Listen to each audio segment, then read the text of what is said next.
Halo. Halo. Halo Pak. Sudah jelas tuh berarti. Kita doa Pak Karyono. Nanti Pak Karyono minta berdoa Pak ya. Kemarin tadi itu buat itu. Nggak jelas. Iya. Putus-putus kemarin nggak khotbah itu nggak sama sekali nggak ada suara loh. Iya. Iya, sekarang udah jelas Pak ya. Nggak pakai mic. Halo. Halo, sekarang udah jelas belum Pak? Tinggal soalnya masih sini dah. Oh, telat nyampe sana suaranya. Sekarang agak jelas nih. Oh, sekarang agak jelas. Nah, sekarang ini jelas. Oh, baik Pak, baik. Kita Di doa sini hasil. pembukaan. Kalau dari sana dengar nggak? Kemarin itu Nah itu karena kamu dekat laptop kan ini. Iya. Ya, tunggu sebentar Pak ya. Udah kalian aja mulai deh, udah pas jam 9.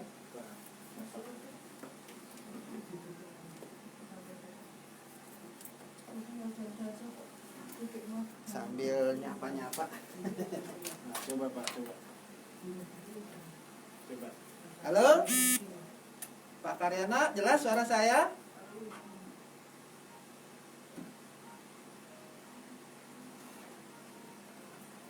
Tapi ini gambarnya nggak ada di sini. Nggak muncul di TV. Gambar Bapak nggak muncul? Iya. Oh iya.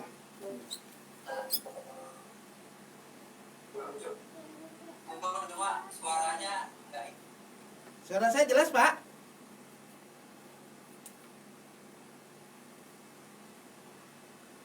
Ada.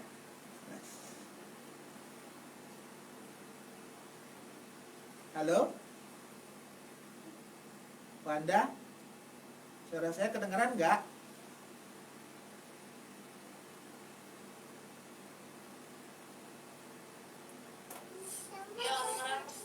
Oke.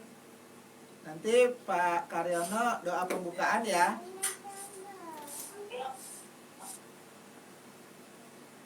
Kita mau mulai nih.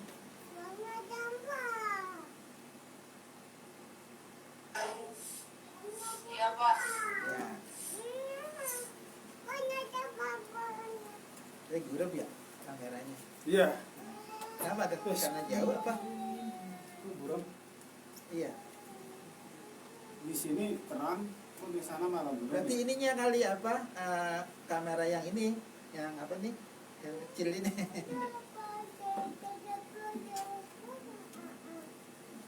Kurang tajam ya.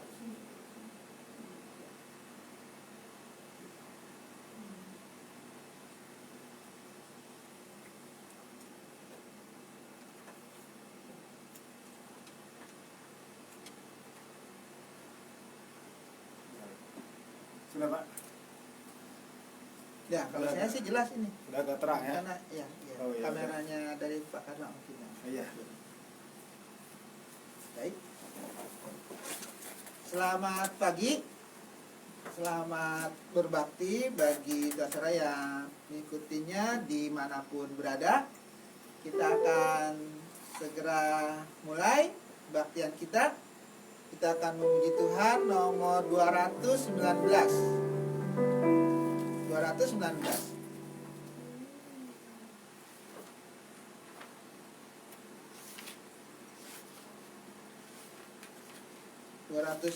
Dari nyanyian pujian kita. Iya. Batu karang perlindungan.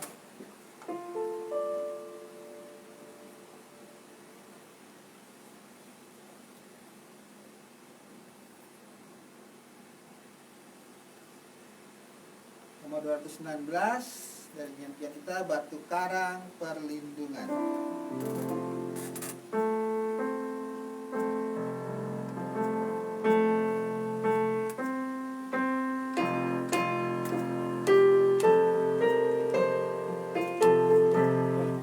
Ya, betul.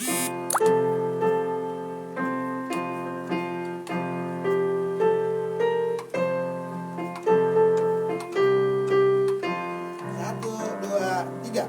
Tuhanlah batu karang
Karyono yang akan membawakan doa pembukaan. Silakan Pak.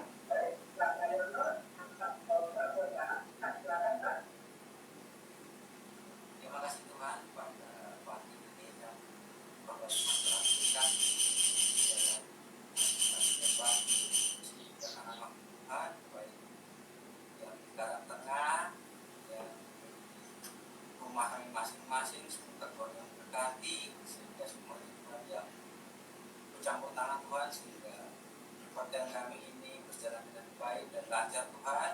Singkirkan segala gangguan yang semua kami tanpa Tuhan. Berkati dan lindungi Tuhan, dan memberi pujian untuk yang membawakan firman-Mu, semoga semua yang memberkati dan semua bisa berjalan dengan baik dan tetap serahkan dan tetap berkati dan lindungi Tuhan yang mengikuti online mana saja Tuhan yang berkati di rumah masing-masing, semoga Tuhan yang berkati dan berjalan dengan lancar. Banyak dosa dan kelemahan Tuhan, aku sudah berusaha Tuhan kami, baik yang kami sengaja maupun tidak, Tuhan yang mengampuni. Dan kuasa Yesus kepada Tuhan. Amin. Amin. Baik, terima kasih. Kita akan lanjutkan lagi puji Tuhan nomor 223. 223. Berdiri atas janji penebus. 223.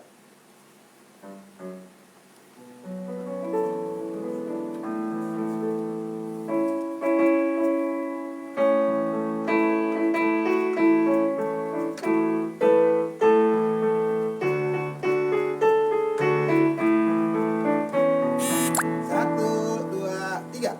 Ku berdiri atas janji rajaku, puji syukur bagi Kristus ku seru, sepanjang abad bergema nyanyianku, yakin akan janji penebus.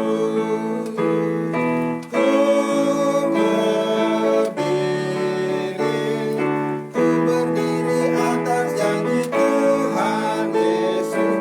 Ku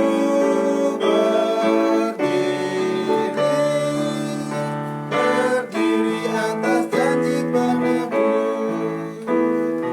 Ku berdiri atas janji yang teguh, walau topan timbang ragu berteduh. Firman Allah sumber kemenanganku, yakin akan janji penebus.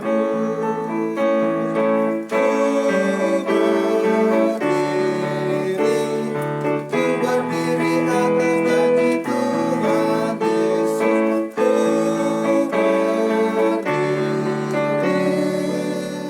berdiri atas janji penebus. Ku berdiri atas janji Tuhanku, kasihnya kekal tetap mengikatku, sabdanya bagai senjata yang ampuh, yakin akan janji penebus.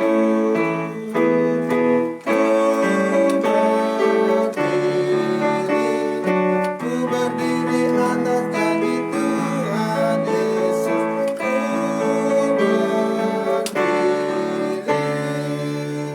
Ku berdiri atas janji penebus. Ku berdiri atas janji yang utuh, ku dengar suara Roh-Nya yang merdu, ku bersandar pada Juru Selamatku, yakin akan janji penebus.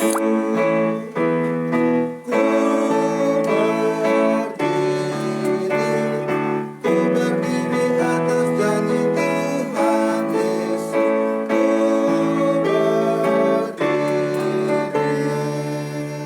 Ku berdiri atas janji penebus.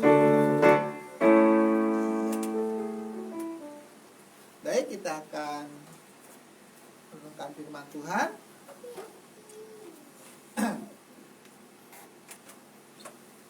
Ya. Firman Firman Tuhan pagi hari ini kita akan renungkan dari 1 Petrus pasal yang pertama ke pasal 1. 1 Petrus pasal 1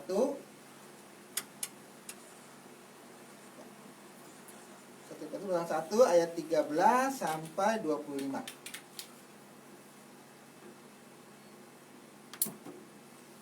1 Petrus pasal 1 ayat 13 sampai 25.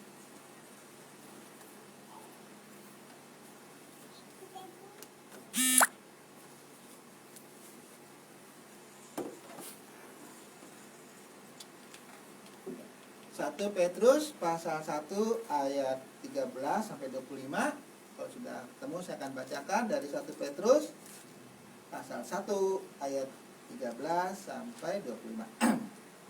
Di sini dikasih judulnya kekudusan dan kasih persaudaraan ya. Jadi dari 1 Petrus pasal 1 ayat 13 sampai 25. Sebab itu siapkanlah akal budimu, waspadalah dan letakkanlah pengharapanmu seluruhnya atas kasih karunia yang dianugerahkan kepadamu pada waktu penyataan Yesus Kristus.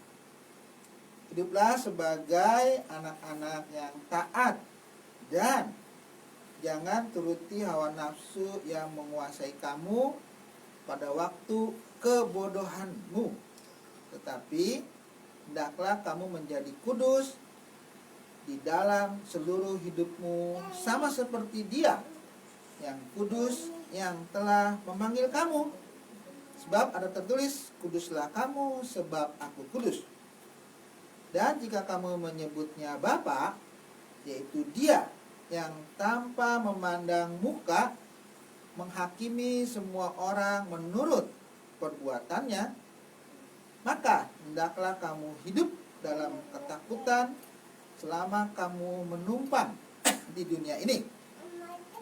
Sebab kamu tahu bahwa kamu telah ditebus dari cara hidupmu yang sia-sia, yang kamu warisi dari nenek moyangmu itu, bukan dengan barang yang fana, bukan pula dengan perak atau emas, melainkan dengan darah yang mahal, yaitu darah Kristus yang sama seperti darah anak domba yang tak bernoda dan tak bercacat.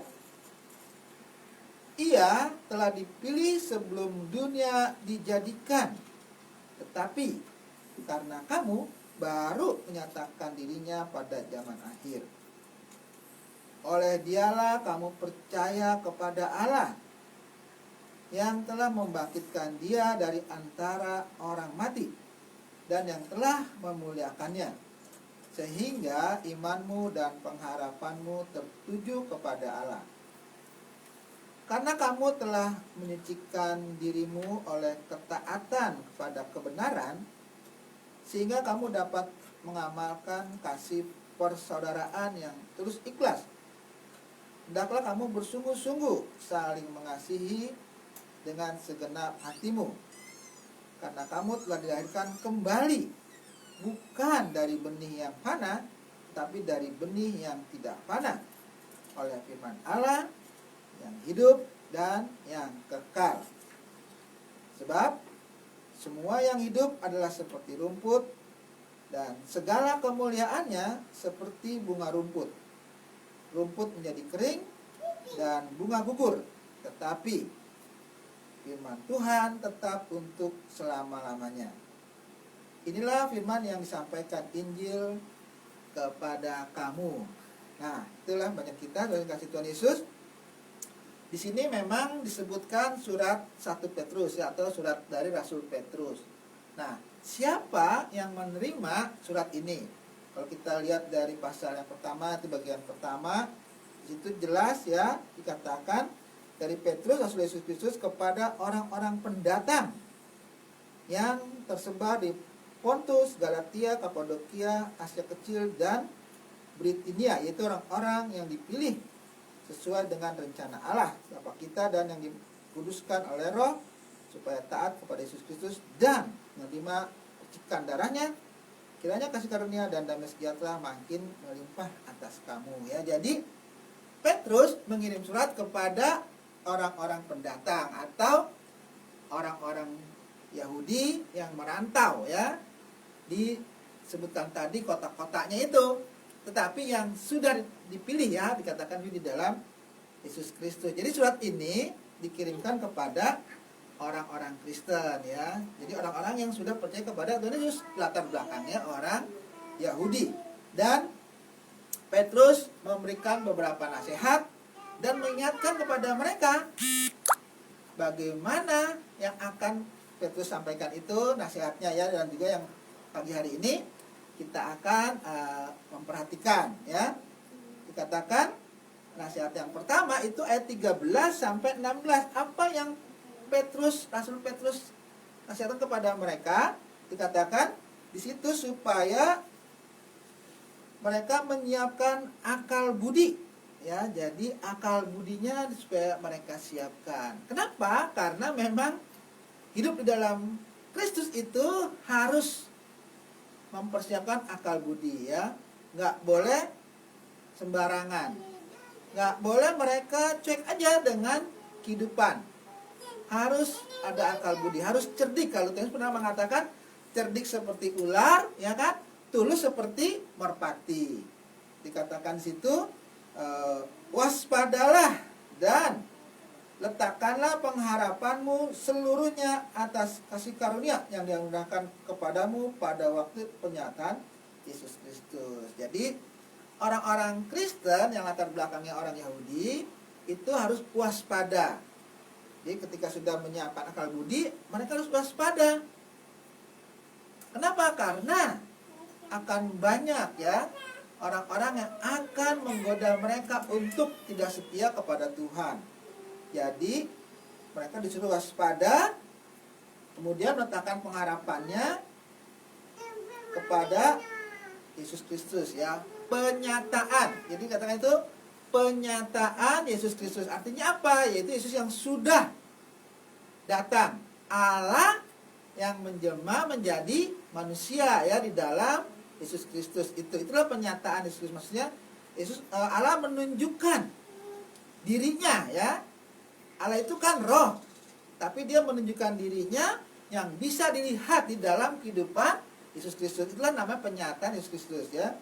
Jadi pengharapan mereka dikatakan yang dianugerahkan kepada kamu pada waktu penyataan Yesus Kristus. Itu. Jadi orang-orang Kristen yang ada di perantauan, ya, yang khusus latar belakangnya orang Yahudi, mereka harus waspada dan meletakkan pengharapannya kepada Yesus Kristus yang sudah dianugerahkan kepada mereka. Kemudian hiduplah sebagai anak-anak yang taat. Jadi orang-orang Kristen yang orang Yahudi itu mereka disuruh hidup seperti anak yang taat, ya. Bukan anak yang nggak taat atau anak yang bandel. Itu paling cocok ilustrasinya adalah antara anak yang hilang, ya, anak yang sulung dan yang bungsu. Yang bungsu itu tidak taat, yang sulung dia taat. Nah, itu kita bisa lihat perbandingannya anak yang taat sama yang tidak taat. Artinya anak yang taat itu adalah yang menyenangkan, ya, orang tuanya. Kalau orang Kristen itu, ya, yang hidupnya itu menyenangkan Tuhan, maksudnya, ya. Jadi hiduplah sebagai anak-anak yang taat. Kemudian larangannya, jangan turuti hawa nafsu yang menguasai kamu pada waktu kebodohanmu. Nah, jadi disuruh menjadi anak yang taat, tetapi tidak boleh mengikuti hawa nafsu pada waktu kebodohanmu. Waktu bodoh itu kapan? Ya, ketika mereka belum mengenal Tuhan Yesus, ya. Ketika orang-orang Yahudi belum mengenal Tuhan Yesus, itu tindakan mereka, hawa nafsu mereka itu disebut dalam masa kebodohan, ya. Maksudnya mereka hanya mengikuti hawa nafsu mereka. Tapi ketika sudah di dalam Tuhan Yesus, sudah mendapatkan anugerah keselamatan, mereka harus menjadi anak yang taat. Hidupnya jangan lagi seperti dulu. Ya, seperti dulu itu maksudnya waktu mereka bodoh ya. Itu contoh paling baik adalah orang-orang Israel ketika mereka keluar dari Mesir. Mereka sudah diselamatkan Tuhan dari Mesir. Di Mesir mereka itu mengeluh, mereka menjadi budak, kerja nggak dibayar ya, disiksa. Tuhan menolong mereka keluar dari Mesir. Mereka dari Mesir ke tanah Kanaan, tanah perjanjian yang diberikan Tuhan. Tetapi dalam perjalanannya orang Israel itu mengeluh. Alasannya ya Tuhan gak kasih makan lah, gak kasih minum lah. Mereka membayangkan hidup di Mesir yang katanya enak. Di sana mau apa aja ada. Mereka paling suka dengan acar. Nah, itulah maksudnya pikiran orang Israel itu masih ya kepada pikiran ketika mereka jadi budak di Mesir. Padahal mereka di sana jadi budak, tapi mereka memikirkan hawa nafsunya, yaitu memikirkan jasmaninya. Mereka nggak tahu sekarang mereka mau menuju ke tanah perjanjian. Nah, itulah orang-orang Kristen yang sudah diselamatkan Tuhan. Jangan berpikir seperti itu. Harus berpikirnya ke depan. Menjadi anaknya taat ya. Kalau masih berpikir yang seperti dulu, enakan dulu lah, belum jadi orang Kristen, bebas gitu ya. Jadi orang Kristen dikit-dikit dilarang misalnya. Padahal itu untuk kebaikan kita ya. Nah, tetapi hendaklah kamu menjadi kudus di dalam seluruh hidupmu, sama seperti Dia yang kudus yang sama kamu. Sebab tertulis, kuduslah kamu sebab aku kudus. Jadi target orang Kristen ya, targetnya nih, goalnya, tujuannya itu adalah hidup kudus. Pertama, kita sudah dianugerahkan Tuhan kekudusan ya. Dari orang-orang yang berdosa sekarang sudah menjadi orang kudus. Nggak otomatis hidup kita langsung kudus ya. Itu ada perjuangan. Kenapa? Karena kita masih tinggal di dalam tubuh ini.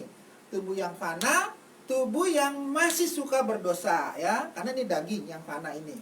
Dan daging ini nggak otomatis langsung ketika jadi orang Kristen langsung kudus ya. Kadang-kadang orang Kristen suka dibilang begini, katanya orang Kristen kok masih begini, kok masih begitu, kok begitu begini ya. Ya itu wajar sebenarnya. Kenapa? Karena tubuhnya ini masih apa?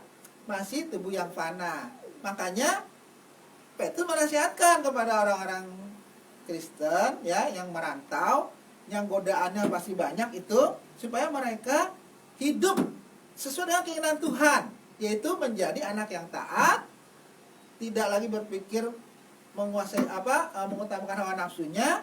Harus targetnya hidupnya kudus ya, menjadi orang-orang kudus, sama seperti ada tulis kuduslah kamu sebab. Jadi targetnya kudus itu seperti Tuhan ya. Ada yang berhasil, ada yang belum berhasil ya, ada yang sedang menuju ke sana. Itu wajar ya.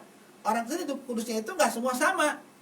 Ada yang dia bagus, cepat ya, selalu hidupnya bukan kepada Tuhan. Ada juga yang enggak ya. Itu wajar. Ketika kita menuju ke sana, ada jatuh bangun, itu wajar ya. Jadi, tetapi targetnya kata Tuhan, di sini kata Petrus, supaya mereka menjadi orang-orang yang kudus dalam seluruh hidupmu, dikatakan, dalam seluruh hidupmu. Jadi, hidupnya orang Kristen itu harus memiliki tujuan ya, agar mereka menyenangkan hati Tuhan, hidupnya kudus. Itu. Jadi, itulah nasihat yang pertama yang Petrus berikan kepada orang-orang Kristen yang latar belakangnya orang Yahudi yang hidupnya sedang merantau, supaya mereka waspada. Kenapa? Karena sudah menjadi anak Tuhan bukan berarti bebas ya dari godaan iblis ya. Iblis itu senang kalau kita anak-anak Tuhan itu hidupnya nggak benar ya, menyakiti hati Tuhan.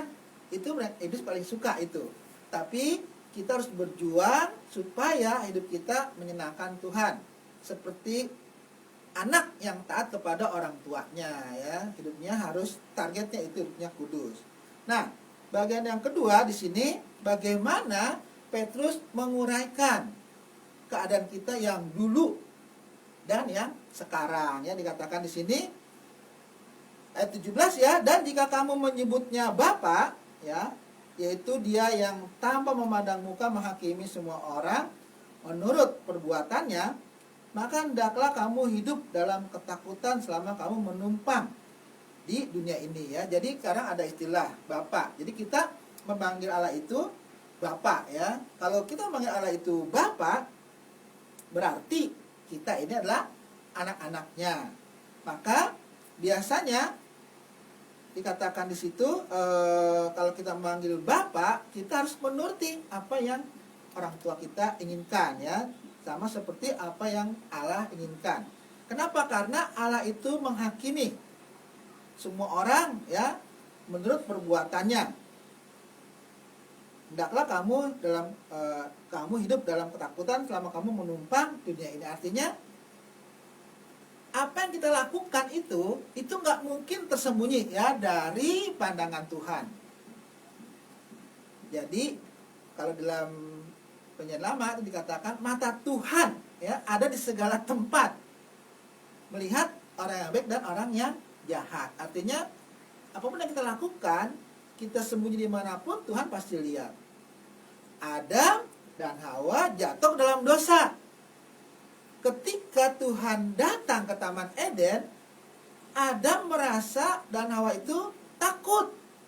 Dia sembunyi, nggak mau ketemu Tuhan. Sebelum dia melanggar firman Tuhan, mereka itu enjoy aja datang sama Tuhan, ngobrol. Tapi ketika sudah melanggar firman Tuhan, dan Hawa itu sembunyi. Dia pikir Tuhan nggak tahu ya. Ya Tuhan panggil Adam, di manakah engkau? Emang Tuhan nggak tahu? Tuhan pasti tahu Adam sembunyi di mana ya.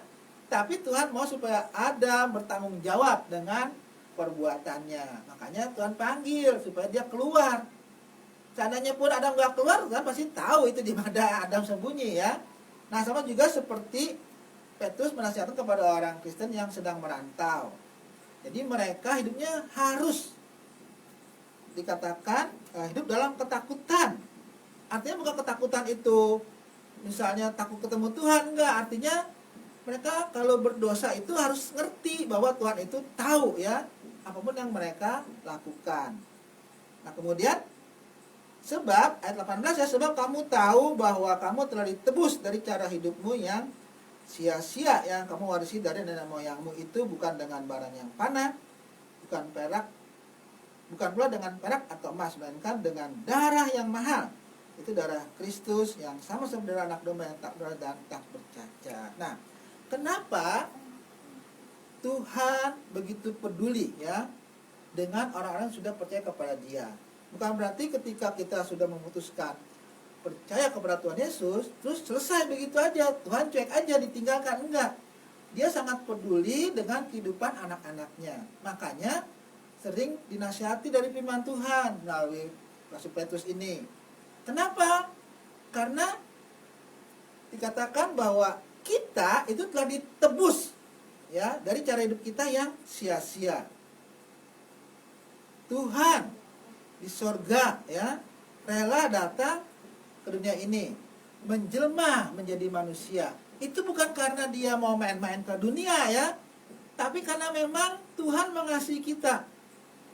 Adam dan Hawa itu dalam dosa, Tuhan katakan pasti kamu mati. Betul, Adam itu mati. Putus hubungan dengan Tuhan.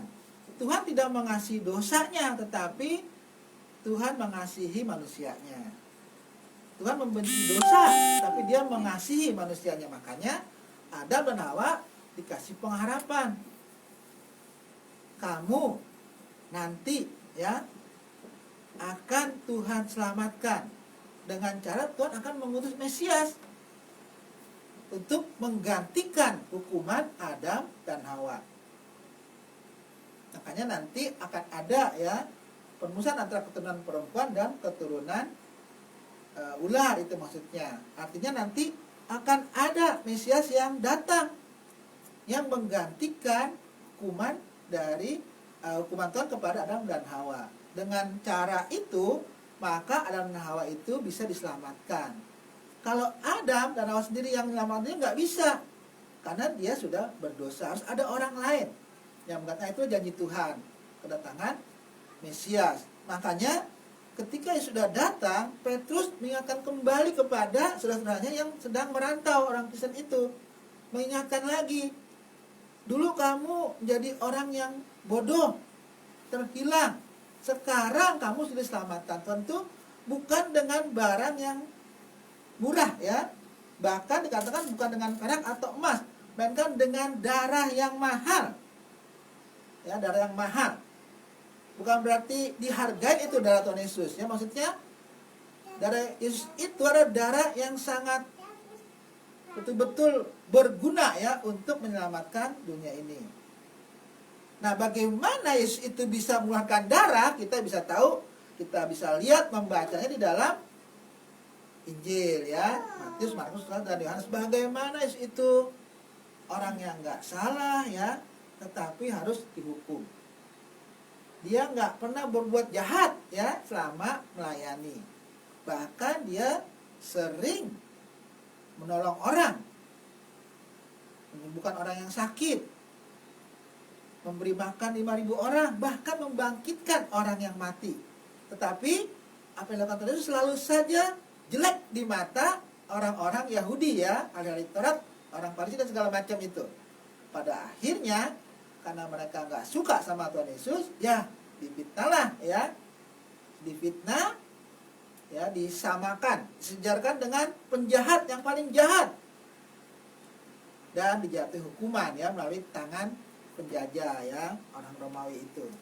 Dan akhirnya Yesus matinya bukan ditenggelamin ya di danau, tetapi disalibkan. Cara mati yang seperti penjahat besar. Nah, darahnya itulah yang tercurah ya di kayu salib. Nah, itulah yang makanya dikatakan kita terus dengan darah yang mahal, bukan dengan perak atau emas. Mungkin orang yang kaya punya perak ya, punya emas, dia bisa beli segala sesuatu, tetapi dia nggak bisa beli dirinya sendiri ya untuk menyelamatkannya. Hanya Yesus yang bisa menyelamatkan. Makanya Petrus katakan, ingat itu, kamu sudah ditebus dengan dari cara hidup yang sia-sia, bukan dengan barang yang fana, bukan dengan perak emas, tapi dengan darah yang mahal, yang disamakan seperti darah anak domba yang tak bernoda dan tak bercacat. Kalau dibilang anak domba ini, orang-orang Yahudi pasti ngerti itu ya, karena sepanjang hidup mereka dari turun temurun nenek moyangnya itu selalu mempersembahkan domba ya, yang Tuhan suruh.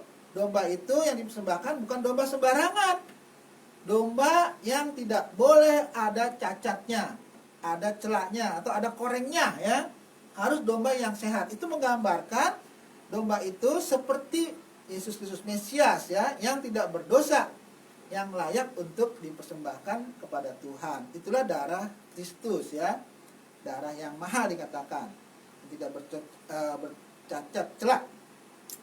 Ia telah dipilih sebelum dunia dijadikan, tetapi karena kamu baru menyatakan dirinya pada zaman akhir. Tadi saya sudah katakan, ketika Adam dan Hawa itu berdosa, itulah dikasih tahu kepada Adam bahwa nanti akan datang Mesias ya.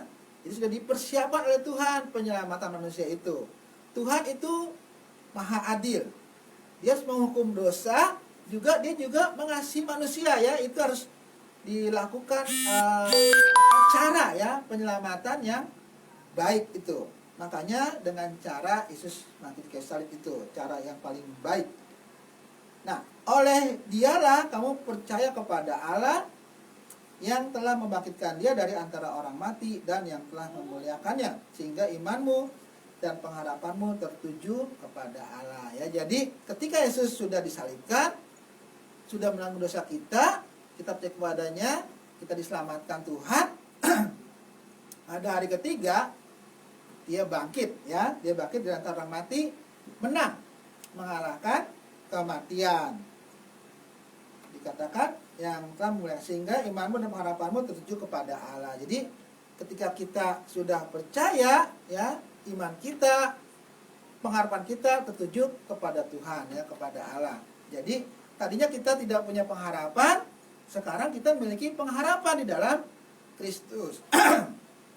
Maka itu Petrus ingin orang-orang Kristen ya yang merantau itu, yang latar orang Yahudi, harus ingat bahwa keselamatan mereka itu adalah keselamatan yang sangat mahal. Ya, dengan cara Allah mati di kayu salib untuk menebus dosa-dosa mereka semua. Karena itu kamu sudah diselamatkan, diberikan anugerah keselamatan dengan cuma-cuma, makanya kamu harus taat kepada Tuhan, ya, kepada Allah. Jangan hidup seperti dulu lagi sebelum sebelum diselamatkan, mengikuti hawa nafsu, mengikuti keinginan sendiri, ya, waktu kamu pada waktu kebodohanmu itu. Kenapa? Itu sebabnya karena Yesus sudah menyelamatkan kita. Jangan disia-siakan pengorbanan Kristus itu, karena pengorbanan dengan darah yang mahal dikatakan, nggak bisa dibeli dengan emas atau dengan perak. Keselamatan itu nggak bisa dibeli, ya, dengan cara memberikan sedekah yang banyak supaya dosanya diampuni. Nggak bisa. Dosa hanya dapat dihapus itu dengan darah Kristus, ya. Kita nggak bisa menghapus dosa itu dengan memperbanyak sedekah atau memberikan bantuan kepada orang banyak. Dosa nggak bisa dihapus dengan cara seperti itu. Hanya dengan darah Kristus itu bisa dihapus, ya. Nah, baru ketika kita sudah selamat, ketika kita sudah diberikan anugerah keselamatan, makanya kita katakan harus taat sebagai anak. Artinya barulah kita memberikan banyak bantuan, ya, banyak sedekah, supaya apa? Nah, supaya hidup kita menyenangkan hati Tuhan, itu, ya. Tapi bukan untuk selamat lagi, tapi karena kita sudah diselamatkan Tuhan. Nah, itulah yang kedua nasihatnya, ya. Tadi yang pertama supaya mereka hidup kudus, ya. Yang kedua, mereka harus ingat bahwa keselamatan mereka itu karena pengorbanan Yesus yang tidak ternilai. Nah, yang ketiga di sini supaya mereka melakukan, ya, menerapkan itu kasih kepada orang lain. Dikatakan di sini, karena kamu, ya, 22, karena kamu telah menyucikan dirimu oleh ketaatan kepada kebenaran, ya, ketaatan kepada kebenaran. Apa itu? Ketika mereka percaya kepada Tuhan Yesus, ya. Bukan ketika mereka melakukan perbuatan baik. Jadi harus ingat, karena kamu telah menyucikan dirimu oleh ketaatan kepada kebenaran, ya. Jadi mereka suci itu karena dia taat, percaya kepada Tuhan Yesus, ya, bukan karena mereka berbuat baik, mereka suci. Tapi karena mereka percaya kepada Yesus dengan darah yang mati, Kristus yang menyucikan mereka. Sehingga kamu dapat mengamalkan kasih persaudaraan yang tulus, ikhlas itu, ya. Jadi ketika kamu sudah disucikan oleh Tuhan, makanya dikatakan bisa mengamalkan kasih persaudaraan. Apa itu? Yaitu tadi, berbuat baik, menolong orang, ya.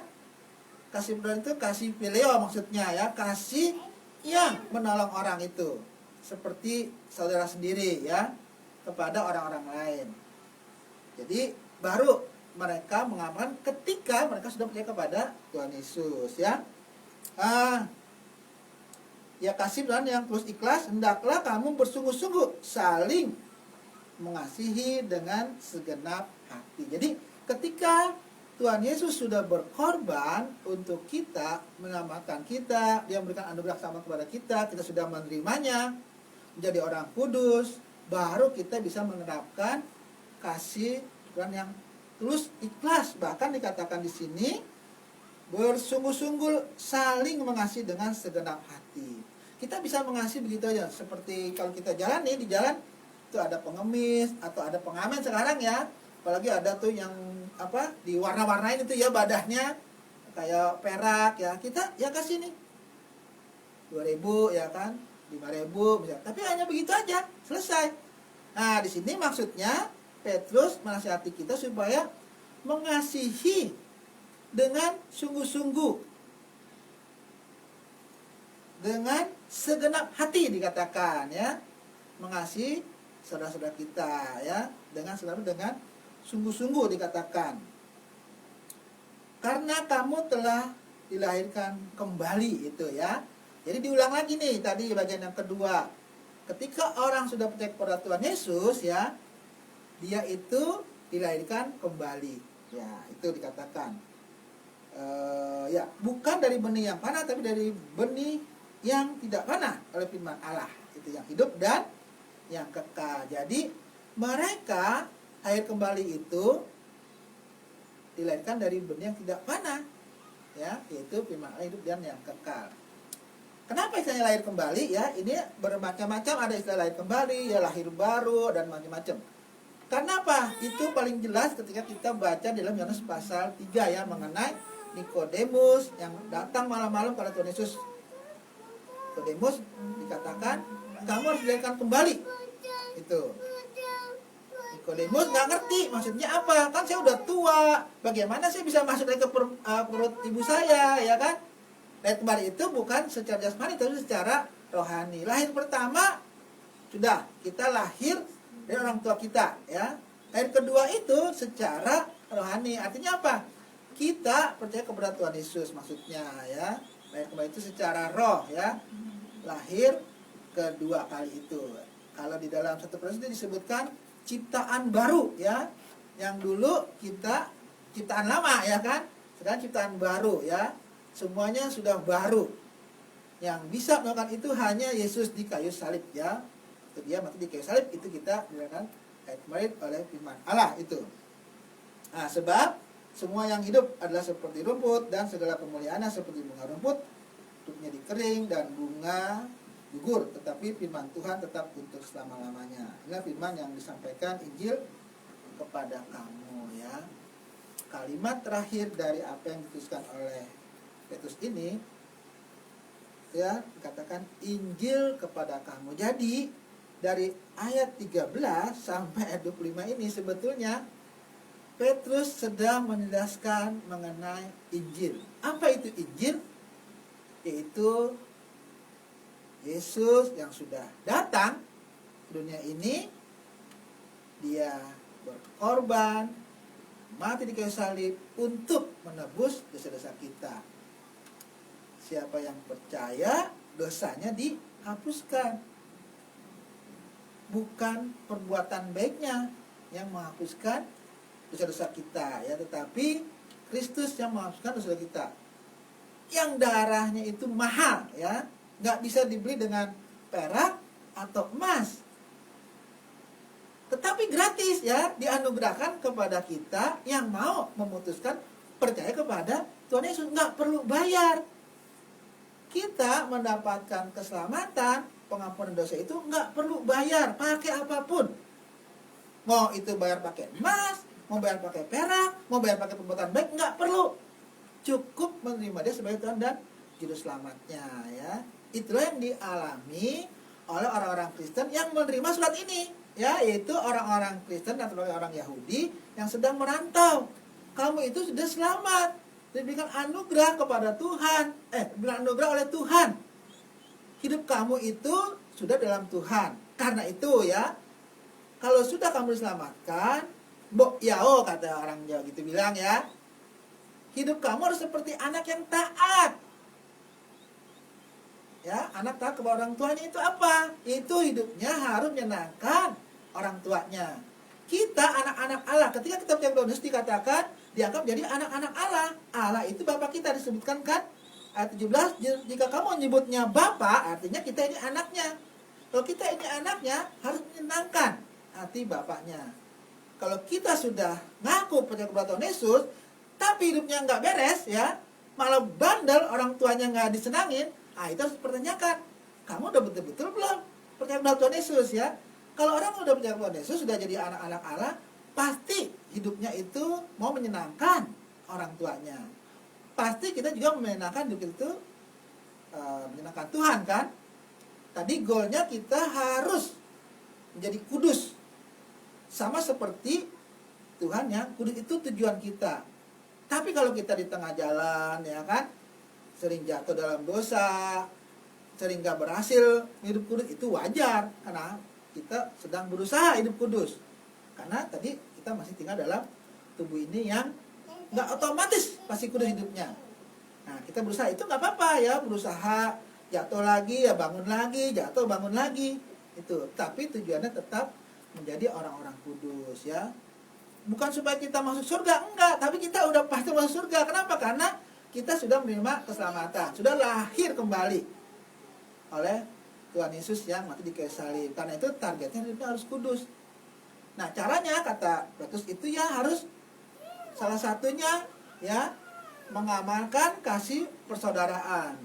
dengan sungguh-sungguh, ya dikatakan dengan tulus ikhlas itu, supaya hidup kita menyenangkan hati Tuhan. Nah, jadi itu. Jadi jangan dibulak-balik ya. Jangan kita bulak-balik, jangan kita merasa aduh, kalau saya hidupnya sampai akhir itu nggak kudus terus, pasti saya nggak masuk surga. Itu salah ya. Masuk surga itu sudah di depan. Kapan? Ketika kita percaya kepada Tuhan Yesus, kita udah dikasih tiket pasti masuk surga. Kenapa? Karena itu anugerah dari Tuhan, keselamatan. Kita sudah dapat. Setelah itu, Tuhan baru berharap pada kita supaya hidupnya menyenangkan hati Tuhan, seperti anak taat kepada orang tuanya. Bukan lagi supaya selamat, ya. Siapa yang bisa jamin kalau Tuhan datang, kita hidupnya sedang taat sama Tuhan? Bisa aja kita sedang tidak taat. Apa kita nggak selamat? Tetap selamat. Ya, tetap kita masuk surga. Kenapa? Karena sudah dijamin oleh Tuhan. Di dalam Yohanes pasal 10 itu dikatakan kita ini di tangan Bapa. Di tangan Bapa dan juga di tangan Tuhan Yesus ya. Nggak ada orang yang bisa membatalkan. Keselamatan sudah diberikan oleh Tuhan. Hanya nanti kalau kita dipanggil Tuhan atau Tuhan datang, kita diangkat, nah itu hanya pahalanya yang berbeda. Anak yang taat sama anak yang kagak taat. Pasti orang tuanya kasih upah yang berbeda, ya kan? Yang taat masa sama yang nggak taat, upahnya nggak mungkin, pasti berbeda itu. Hanya upah yang berbeda, tapi semuanya sudah ada di dalam surga. Jadi kadang-kadang ini yang orang suka salah kaprah ya. Mereka merasa harus hidupnya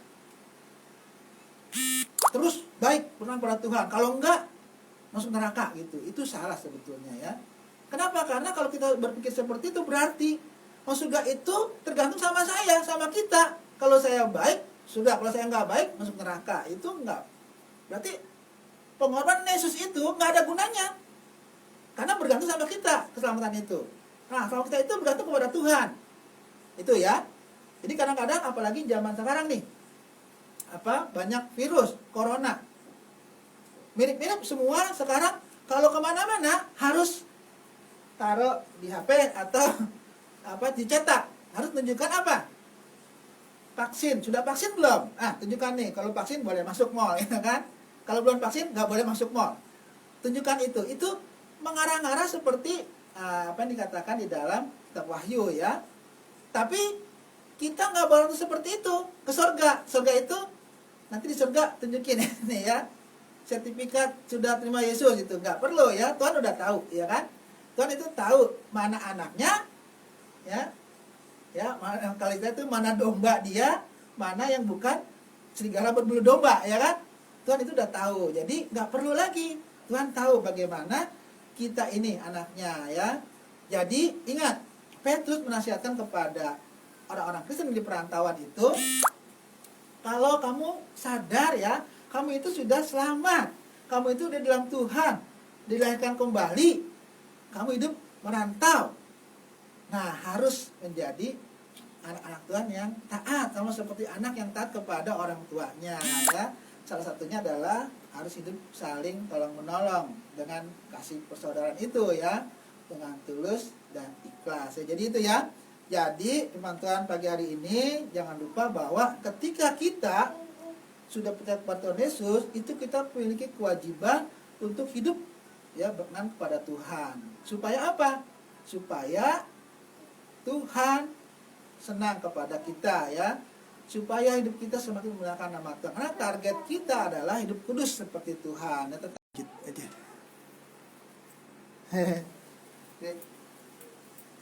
Tadi lupa saya ngapus. Ya. Tadi 226. Ya.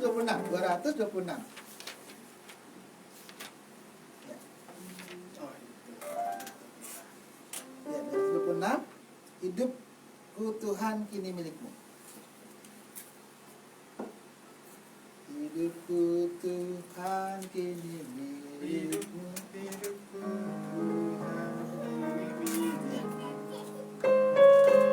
226 Dinyanyikan kita.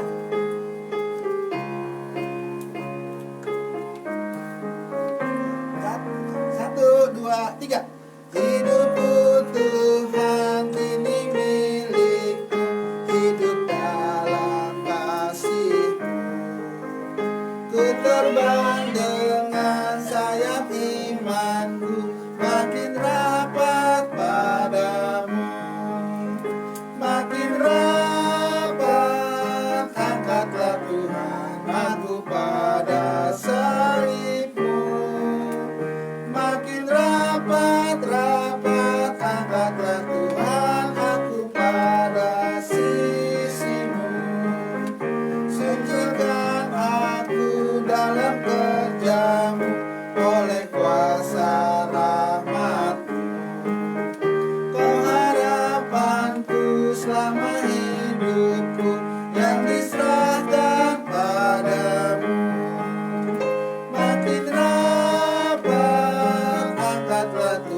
Baik, kita akan masuki doa syafaat. Kalau ada pokok-pokok doa yang mau kita doakan, kita akan berdoa bersama-sama. Kita akan naikkan doa kita.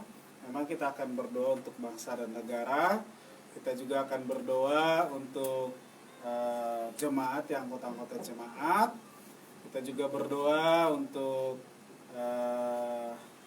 tempat yang kita pakai ini, ya, dan juga lingkungan sekitar, agar boleh tetap aman, boleh kita pakai tempat ini nanti dengan baik dan boleh laku juga, ya. Oke, baik. Ada pokok-pokok doa yang mau kita doakan.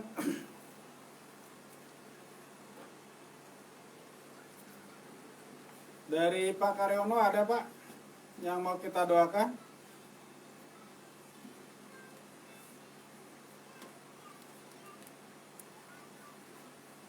Mic-nya belum, mic-nya belum dibuka, mic. Dah. Dah, ya. Ya, terutama keluarga. Ya. Baik, kita doakan keluarga. Apa lagi, Pak? Ada lagi? Tetap setia dalam iman. Baik, keluarga dan tetap setia. Kesehatan Bu Karyono. Oh, kesehatan Bu Karyono. Yang masih kakinya masih sakit. Baik, Pak, kakinya masih sakit. Baik, ya. Oke, itu. Ya, pertumbuhan kemah dan gendis. Oh, pertumbuhan gemah sama gendis, Pak, ya. Baik. Baik, oke, kita doakan ya Pak Karyono, kesehatan Bu Karyono, kakinya ya yang masih kurang sehat, dan juga pertumbuhan gemah sama gendis, dan juga untuk keluarga Pak Karyono ya, agar boleh tetap setia dan sehat selalu ya. Baik, ada lagi yang mau kita doakan? Ada, Pak? Ayo. Cukup kan? Udah. Ya udah, kalau begitu kita satu hati dalam doa, kita berdoa. Allah Bapa kami yang di surga, kami sungguh bersyukur Tuhan, pagi hari yang indah ini kami boleh berkumpul bersama-sama, bersekutu, berbakti, memuji memuliakan nama-Mu. Kami bersyukur di tengah pandemi ini Tuhan, kami masih bisa menaikkan syukur kami ke hadapan. Kami Tuhan masih bisa berkumpul bersama-sama, berbakti, memuji memuliakan nama-Mu. Meskipun Tuhan melalui online, melalui Google Meet, melalui Facebook, biarlah kiranya Tuhan ini boleh berkenan dan menyenangkan hati-Mu. Hati kami Tuhan mau memuji Engkau, memuliakan Engkau Bapa. Bapa, di dalam kebaktian kami ini kami mau sehati menaikkan doa kami untuk bangsa kami ini Tuhan yang sedang dilanda COVID-19. Bapa, kami mau uluran tangan-Mu yang memulihkan bangsa kami. Kau boleh pakai kiranya Tuhan apapun, para medis, para tenaga kesehatan dan lain sebagainya Tuhan, vaksin yang sedang disebarkan. Biarlah kiranya Tuhan semuanya itu boleh mendatangkan pemulihan bagi bangsa kami. Bapa, kami juga mau berdoa Tuhan untuk presiden kami beserta jajarannya.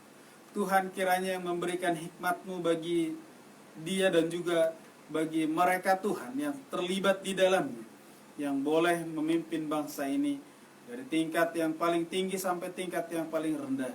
Biarlah mereka boleh takut akan Tuhan. Bapa, kami juga Tuhan mau menyampaikan doa kami untuk jemaat-Mu, anggota-anggota jemaat-Mu Tuhan. Tuhan, kami mau berdoa. Kami masih Tuhan tidak bisa tatap muka secara langsung, secara offline Tuhan. Biarlah kiranya dengan online ini mereka boleh tetap setia. Engkau boleh tetap menghiburkan mereka, memberikan sukacita bagi mereka Tuhan. Biar kiranya pengharapan yang daripada Engkau Tuhan boleh senantiasa ada bagi mereka. Mereka boleh menjalani hidup ini dengan penuh sukacita yang daripada Bapa. Kami mau berdoa anggota-anggota jemaat kami yang tidak bisa hadir saat ini melalui Zoom dan juga Google Meet. Kami berdoa untuk keluarga Pak Simajuntak. Berkati mereka Tuhan. Jaga pelihara. Cukupkan Tuhan segala kebutuhannya. Dan kami berdoa kiranya Engkau juga yang memberikan kesehatan bagi mereka. Pak Simajuntak, Bu Simajuntak beserta anak-anaknya. Tuhan mencukupkan kebutuhannya Bapak. Kami juga mau berdoa untuk keluarga Pak Chandra. Berkati mereka Tuhan dalam setiap aktivitasnya, setiap kegiatannya. Tuhan yang menjaga dan memelihara Bapa. Tuhan kiranya mencukupkan kebutuhannya juga. Bapa, kami juga mau berdoa untuk Oma. Biarlah juga Engkau memberkati Oma di dalam masa tuanya. Sudah lama Tuhan kami tidak boleh bertemu. Kami tidak bisa melihat Tuhan. Namun biarlah kiranya kami mempercayakan ke dalam tangan Tuhan. Kau yang memberikan sukacita yang daripadamu. Kebutuhannya juga Tuhan. Biarlah kiranya Kau boleh mencukupkan kebutuhannya. Kami juga mau berdoa Tuhan, yaitu untuk Kawawa, Kau berkati, Kau berikan kiranya sukacita daripadamu dan terlebih kesehatan daripadamu Tuhan. Segala aktivitasnya juga Tuhan kami mau percayakan ke dalam tangan-Mu, Tuhan yang memelihara dan menjaga. Bapa, kami juga mau berdoa Tuhan untuk keluarga Pak Karyono. Berkatilah juga Tuhan kiranya keluarga ini, berikan kekuatan dan kesehatan. Terlebih untuk Bu Karyono saat ini kakinya yang masih kurang sehat Tuhan. Tuhan kami mau agar uluran tangan-Mu Kau boleh menyembuhkan kiranya Bapa. Kau memberikan kesehatan dan kekuatan sehingga boleh beraktivitas dengan baik. Bapa, kami juga mau berdoa untuk Gema dan Gendis Tuhan masa kecil mereka. Kami mau percayakan ke dalam tangan-Mu. Tuhan berikan pertumbuhan yang baik dan kesehatan dan kekuatan. Untuk kedua, untuk orang tuanya Bapa, kami juga mau berdoa untuk Lia beserta juga Pak Bambang. Tuhan memelihara mereka, memberkati keluarga mereka, biarlah menjadi keluarga yang takut akan Tuhan. Engkau memberikan sukacita yang daripadamu dan kebahagiaan yang daripadamu Bapa. Bapa, kami juga mau berdoa kiranya Engkau memberikan kesehatan bagi mereka di dalam merawat Gema juga, sehingga anak ini Tuhan boleh menjadi anak yang menyenangkan hati-Mu nanti. Kami juga mau berdoa Tuhan untuk Gendis juga Engkau berkati dia dalam masa kecilnya. Engkau berkati Wanda juga Tuhan, berikan sukacita yang daripadamu. Kesehatan juga Tuhan Kau berikan kepada dia Tuhan, beserta juga kepada kedua orang tuanya. Kau berkati Bu Wahyuni beserta juga Pak Sulistio, memberikan kesehatan dan kekuatan dalam setiap aktivitasnya. Tuhan berikan juga Tuhan kesehatan dan sukacita yang daripadamu di dalam melaksanakan setiap kegiatan dan aktivitas mereka dalam keluarganya. Bapa di surga, kami juga mau berdoa Tuhan untuk keluarga, untuk Bu Tumi. Berkati Tuhan dalam setiap aktivitasnya. Beri kesehatan, kekuatan, dan kami juga berdoa Tuhan agar Engkau yang memelihara, memberikan kecukupan bagi dia. Kami juga berdoa untuk Lucy Tuhan. Dialah kiranya Engkau memberikan kesehatan dan kekuatan, dan setiap aktivitasnya juga Tuhan kami mau percayakan ke dalam tangan-Mu, agar kiranya boleh beraktivitas dengan baik. Bapa, kami ingat juga Tuhan untuk anak-anak remaja, ada Esther, ada juga Febri Tuhan, ada juga Rimpun, Lois, Lita Tuhan, dan Apika. Biarlah kiranya Engkau memberkati mereka, berkati orang tua mereka dan segala kegiatan mereka dan kebutuhannya kami mau percayakan ke dalam tangan Tuhan. Bapak, apabila ada mereka yang kurang sehat Tuhan, yang mengalami pergumulan dalam masa pandemi ini, biarlah kiranya Engkau memberkati mereka, memberikan sukacita yang daripadamu, Engkau menolong mereka Bapak. Kami juga mau berdoa Tuhan untuk jemaat-Mu Salam 3 ini. Kami rindu Tuhan mengirimkan jemaat-jemaat yang baru Tuhan. Tuhan mengirimkan anggota-anggota yang baru Tuhan yang boleh kami layani, baik di sekolah minggu, remaja juga Tuhan. Kami rindu Tuhan, boleh pakai kami menjadi saluran berkat-Mu, memberitakan Injil-Mu bagi mereka. Berkati juga Tuhan kami, Mimi beserta juga Yolan dan Hani Tuhan, dalam setiap aktivitasnya, kuliahnya, dan juga pekerjaannya Tuhan. Kami mau percayakan ke dalam tangan Tuhan agar Engkau yang memelihara dan memberikan sukacita yang daripadamu. Bapa di surga, kami juga mau berdoa Tuhan untuk tempat ini. Biarlah kami percayakan ini ke dalam tangan Tuhan. Lingkungan kami, sekitar kami, kiri, kanan, depan, belakang Tuhan, biarlah kiranya boleh menerima kami. Bahkan kami juga boleh menjadi saksi-Mu Bapa, sehingga nama-Mu semakin dimuliakan. Tuhan, kami juga mau berdoa kiranya tempat ini juga Tuhan yang sedang kami pasarkan, kami rindu Tuhan agar boleh laku. Namun biarlah kiranya kami serahkan ke dalam tangan Tuhan kehendak-Mu yang terjadi Bapa. Bapa di surga, biarlah kiranya juga Tuhan, yaitu kebaktian kami ini kami serahkan di dalam pertengahan ini ke dalam tangan Tuhan, agar semuanya boleh memuliakan nama-Mu. Di dalam nama Tuhan Yesus Kristus kami berdoa dan mengucap syukur. Amin.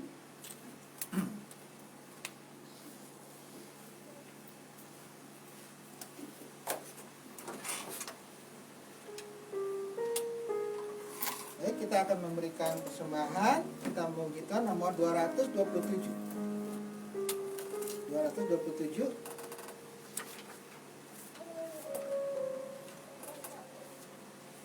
Itu dia pakai yang satunya. 227. Ku ikut Tuhanku. Kita ikut Tuhanku. Ku ikut Tuhanku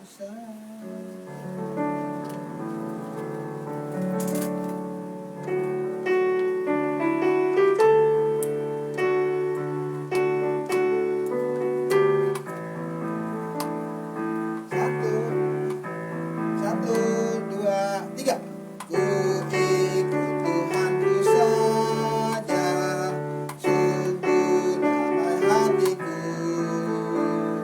Tiada lain jalan selamat, hanya oleh darah-Mu. Ku hendak mengikut Tuhan, Kau pelindung jiwaku. Bila ku beserta Tuhan, sungguh damai hatiku. Ku ikut kuasa sengsara, karena kuasa yang gelap. Tuhan kasih-Mu menghibur, maka langkahku tetap. Ku hendak mengikut Tuhan, Kau pelindung jiwaku. Bila ku beserta Tuhan, sungguh damai hatiku. Ku ikut berendah hati, ku sangkali diriku. Satu yang idamkan kemuliaan nama-Mu. Ku hendak mengikut Tuhan, Kau pelindung jiwaku.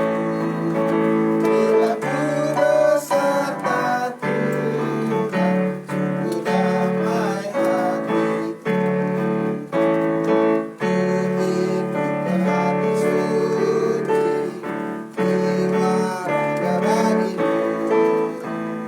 Tutup mata tingkah laku, permuliakan Tuhanku. Ku hendak mengikut Tuhan, Kau pelindung jiwaku. Bila ku beserta Tuhan, sungguh damai hatiku.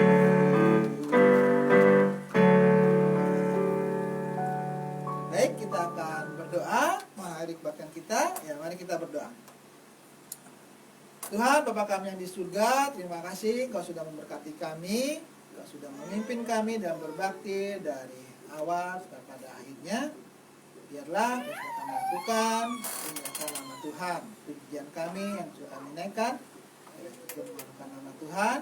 Dan kami bersyukur juga Tuhan sudah memberikan kesempatan kami untuk memberikan persembahan. Biarlah itu dapat digunakan untuk kebesaran dan bagi nama-Mu. Biarlah pelayanan yang Tuhan sudah percayakan melalui jemaat tempat ini itu pun dapat menjadi berkat bagi kami semua dan semakin banyak orang yang berkat firman Tuhan yang Tuhan selamatkan. Berkati saudara kami juga yang menerima dana misi, baik yang di Kalimantan, yang di Surabaya, yang di Jawa Tengah. Berkati mereka, berkati pelayanan mereka. Biarlah melalui apa yang mereka beritakan firman Tuhan, banyak orang yang Tuhan selamatkan. Kami berkati keluarga mereka masing-masing dengan berkat-berkat dari Tuhan juga. Dan kalau sebentar kami akan berpisah, yang berkati dimanapun saudara kami berada yang mengikuti kebaktian ini, baik secara online maupun yang akan mereka saksikan di jam-jam yang lain. Biarlah berkata juga berlimpah kepada mereka semua. Dan kami berkati, biarlah supaya menolong sehingga saat kami dapat kembali berkumpul dalam kebaktian seperti biasa lagi. Terima kasih Bapak, dan nama anak Yesus Kristus dan sahabat kami berdoa. Dengan Bapak, terima kasih.